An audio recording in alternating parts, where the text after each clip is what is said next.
এই টাকলা বলছি, জামাল কদুর গানটা শুনেছিস? হেভি বিখ্যাত হয়েছে, ফেসবুক খুলেছি আর জামাল কদুর গান।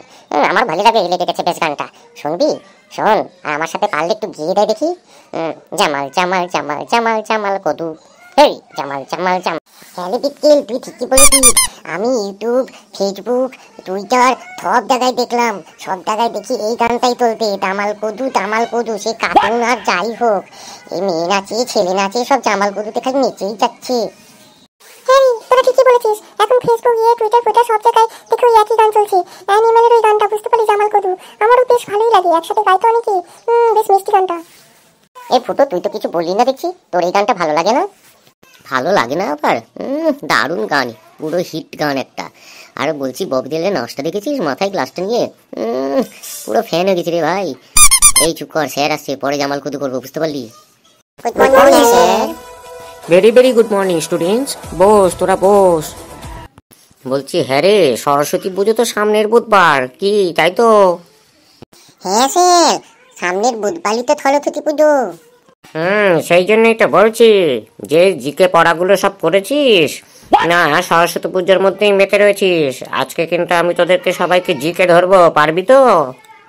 স্যার পারবো মানে পুরো ফাটিয়ে দেবো, একটু জেড পড়েছি স্যার। বাবা, খুব ভালো কথা।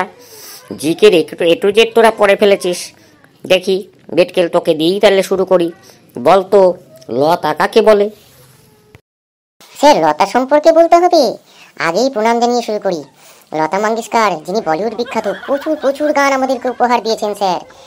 আর তার গানের জন্য তিনি গিনেস ওয়ার্ল্ড রেকর্ডও করেছেন। তার একটা গান আমার তো ভীষণ ভালো লাগে, এই মেরি বতন কি লোগো।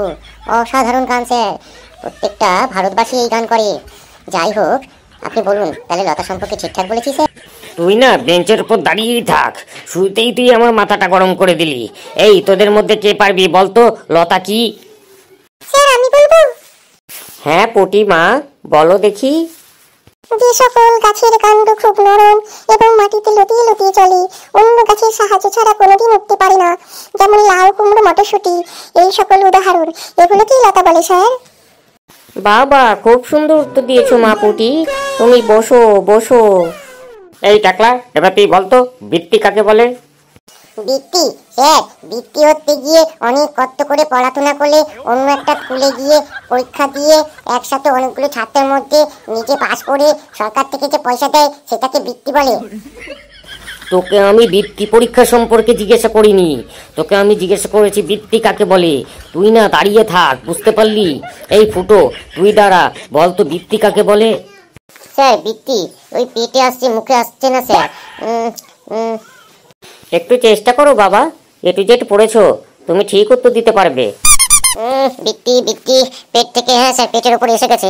এবার বলছি স্যার, ফুলের বোটার ওপর সবুজ রঙের যে ঢাকনাটা থাকে না স্যার, ওই সবুজ ঢাকনাটাকেই বৃত্তি বলে। বাবা ফুটো, খুব সুন্দর উত্তর দিয়েছো, বসো বসো। বলছিলাম কি স্যার, অনেকক্ষণ দাঁড়িয়ে আছি তো, পাতা কেমন টন করতে, একটু বসবো তেল? হ্যাঁ তুই বসতে পারবি, তবে তোকে একটা প্রশ্ন করব, ওই প্রশ্নের সঠিক উত্তর দিতে পারলে তুই অবশ্যই বসতে পারবি। বলতো পৃথিবীতে কটা দেশ আছে? একটা খেল। আরে বলিস কি রে, এত বড় পৃথিবীতে মাত্র একটি দেশই আছে? কেন তেল, একটাই তো হবে, আমাদের ভারতবর্ষ। আর বাকিগুলো যা আছে সবই তো বিদেশ, তাহলে দেশ তো একটাই হলো না? তুই না বেঞ্চের ওপরই দাঁড়িয়ে থাক, বুঝতে পারলি? হ্যাঁ, পৃথিবীতে একটাই দেশ আছে, ভারতবর্ষ, আর বাকিগুলো বিদেশ। হ্যাঁ, তোর পা টনটন করুক, চিনচিন করুক, টুনটুন করুক, তুই বেঞ্চের ওপর দাঁড়িয়েই থাক। স্যার আমার মাথাটা কিরকম করছে, চোখে না অন্ধকার দেখছি আমি, আর পাটাও চিনচিন করছে, একটু বসি না স্যার? তুই বসবি? ঠিক আছে, তাহলে একটা কোশ্চেনের উত্তর দে দেখি, এটা দিতে পারলেই তুই বসবি। বল, পলাশির যুদ্ধ কবে হয়েছিল? আবার সেই যুদ্ধের কথা বলছেন স্যার আপনি? এই প্রথম বিশ্বযুদ্ধ, দ্বিতীয় বিশ্বযুদ্ধ, পানিপথের যুদ্ধ, দ্বিতীয় পানিপথের যুদ্ধ, টালিকোটের যুদ্ধ, হলদিঘাটের যুদ্ধ, দেওয়াই যুদ্ধ, সিনিয়র যুদ্ধ, এদিকে কর্ণাটকের যুদ্ধ, দ্বিতীয় কর্ণাটকের যুদ্ধ, তৃতীয় কর্ণাটকের যুদ্ধ, পলাশির যুদ্ধ, বিহারের যুদ্ধ, বক্সারের যুদ্ধ, আর কত যুদ্ধ বলবেন স্যার? এই সব যুদ্ধ শুনে শুনে আমার মাথা খারাপ হয়ে গেছে স্যার, যার জন্য এই যুদ্ধ সম্পর্কিত ব্যাপারে আমাকে কোনো কোশ্চেন না করাই ভালো স্যার। আমি এক শান্ত প্রকৃতির ছেলে স্যার, এই যুদ্ধ একদম পছন্দ করি না স্যার। যুদ্ধ ব্যতীত কোনো কোশ্চেন থাকলে আমাকে অবশ্যই করুন স্যার, আমি এটা বলতে পারবো না স্যার। এই শোন বিটকেল, আজকে যতক্ষণ ক্লাস হবে ততক্ষণ তুই না বেঞ্চের ওপরই দাঁড়িয়ে থাকবি। তোর মাথা ঘুরুক, চোখে কম দেখিস, পা টনটন করুক, পা চিনচিন করুক, তোকে যেন কেউ না বসতে দেয় সেই ব্যবস্থা আমি করব, ঠিক আছে? পুরো মাথাটাই দিলি গরম করে আমার। এই তোদের মধ্যে কে বলতে পারবি পলাশির যুদ্ধ কবে হয়েছিল? আমি বলবো স্যার, আমি। বলো মা পুটি, বলো। স্যার, পলাশির যুদ্ধ হয়েছিল 1757 সালে ইংরেজ আর সিরাজদৌল্লার মধ্যে। বাহ বাহ, খুব সুন্দর উত্তর দিয়েছো। বসো মা পুটি, বসো। এই ফুটো, এবার তুই বলতো হলদিঘাটের যুদ্ধ সম্পর্কে।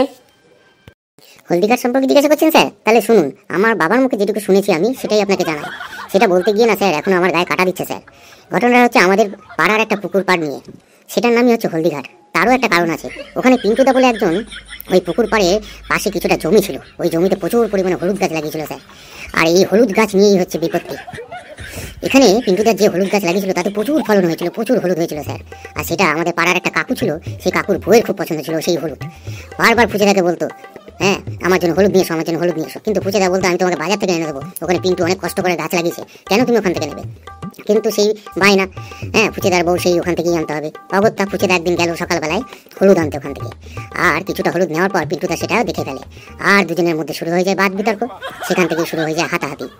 এই খবর চলে যায় ফুচেদার বাড়িতে, পিন্টুদার বাড়িতে। সেখান থেকে লোকজন ছুটে আসে, তার ছেলেমেয়েরাও ছুটে আসে, হাতা খুন্তি যে যেদিক থেকে পারে বাস টাস সব নিয়ে চলে আসে।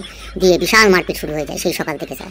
মারপিট এমন জায়গায় পৌঁছায় আমাদের পাড়ার দুটো দল দুরকমভাবে ভাগ হয়ে গেল, কেউ ফুচেদার পক্ষ নেয়, কেউ পিন্টুদার পক্ষ নেয়। এই নিয়ে ওই হলুদের গাছ টাছ সব ছিঁড়ে আর সেই কি অবস্থা, ঘাটের মধ্যে মারপিট করে করে সন্ধ্যে 7টা অবধি সেই মারপিট চলে স্যার। তারপর না সেই অবস্থা দেখে পুলিশ চলে আসে। পুলিশ এসে দুই পক্ষকেই কেস দেয়। সেই কেস স্যার এখনো চলছে। এখনো বলতে গেলে আমার গায়ের কাটা দেয় স্যার। এই হচ্ছে আমাদের পাড়ার পুকুরে হলদিঘাটের ঘটনা স্যার। কেমন লাগলো স্যার বলে একটু জানাবেন স্যার। রে বাপ রে বাপ রে বাপ, এ কি হলদিঘাটের রচনা শোনালি রে? হ্যাঁ, এ তো বাপের জন্মে শুনিনি। এই শোন রে, আমার আজকে না প্রেশারটা মনে হচ্ছে একটু ফল করে গেছে, শরীরটা ঠিক ভালো লাগছে না। আমি আসছি রে, ক্লাস আবার আমি অন্য একদিন নেবক্ষণ। বন্ধুরা ভিডিওটা তাহলে কিরকম লাগলো একটু কমেন্ট করে জানিও।